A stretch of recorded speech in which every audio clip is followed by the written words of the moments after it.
அஸ்ஸலாமு அலைக்கும். பாருங்கம்மா, அந்த நாளையில் இந்த மாதிரி சிப்ஸு போட்டு தான் வீடு கட்டுவோம். இது 56ல் கட்டின வீடு.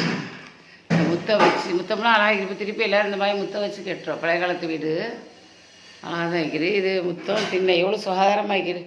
வாசல்லாம் இப்போ அழகி வச்சுக்கோ. இது ஊட்டங்களை இதான் ஒரு மனசுக்கு எந்த கோடீஸ்வரர் பணக்காரன் இருந்தால் ஏழையாக இருந்தாலும் கொடுக்குற ஊட அந்த நாளையில் இப்படி ஒரு சிப்ஸ் போட்டு இதே பெரிய பங்களாவை போல வைக்கும். இது ஒரு திண்ணையும் ஒரு முத்தமும் அடுப்பங்கரையும் ஒரு கக்ஸு பாத்ரூம் தான் இருக்கும். எல்லா வீட்லையும் எல்லா கோடீஸ்வரர் வீட்லையும் நான் பார்த்துக்கிறேன். இதை தலை நசீப்பு. ரெண்டு வீடு சேர்ந்தாப்பில் வைக்கிது. இந்த வீடு அந்த வீடு சேர்ந்தாப்பில் வைக்கிது.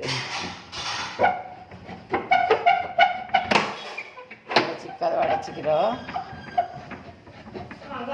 இது நல்லா அடைச்சிடும். ஆமாம், இந்த மாதிரி வீடு தான் அந்த காலத்தில் கெட்டுவோம். இதே பங்களா போல வைக்கும். பெரிய பெரிய மாணிக்க வரிகள் வாண்ட வீடு தான் இந்த வீடு உள்ள. ஆமாப்பா, நான் இப்போ இந்த பக்கம் வேலையே வந்ததுனால இந்த காலத்து அது மாதிரிலாம் இல்லை, ஜோரால் வைக்குது.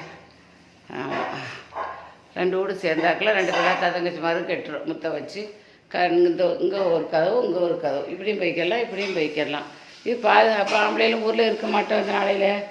இதுதான் சேஃப்டி. ஒருத்தரும் தேவையில் காலை இப்படி தொங்க போட்டு முத்தத்தில் வர்றவுள்ள உட்காருவோம். சேரோ சோஃபாவோ கிடையாது.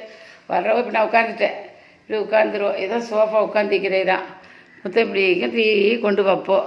அழகாக காலங்களையாமே இந்த வீட்டில் பிறந்தவெல்லாம் கோடீஸ்வரவனாக போகாமே, படிப்பு இல்லாமல் அது வழி இல்லாமையுமா போயிட்டோம். சூப்பராக மாணிக்கையா வரையே இருந்திக்கிறோம். சரி, பார்த்து லைக் பண்ணுங்கள், ஷேர் பண்ணுங்கள், சப்ஸ்கிரைப் பண்ணுங்கள். அஸ்ஸலாமு அலைக்கும். இப்போ இந்த மாதிரி சிப்ஸ் போட்டால் ஊடி எங்கேயும் பார்க்க இலையில. அப்பா பள்ளத்தில் ரெண்டு ஒரு ஊடி வைக்கிது. எங்கள் சாட்சி குடிக்காது உடைக்கல அப்படிங்கிறப்ப இந்த மாதிரி ஊடு தான் ஒன்று ரெண்டு ஊடி வைக்கிது. இதெல்லாம் உடைச்சிட்டோம். நாங்களும் பார்த்து சொன்னாலே உடைக்க இங்கே பழைய காலத்து ஞாபகத்துக்கு வைங்கண்ட. அஸ்ஸலாமு அலைக்கும். வீடு ஒழுகுறான், அதனால் உடைச்சாலும் உடைச்சிடுவோம் போல.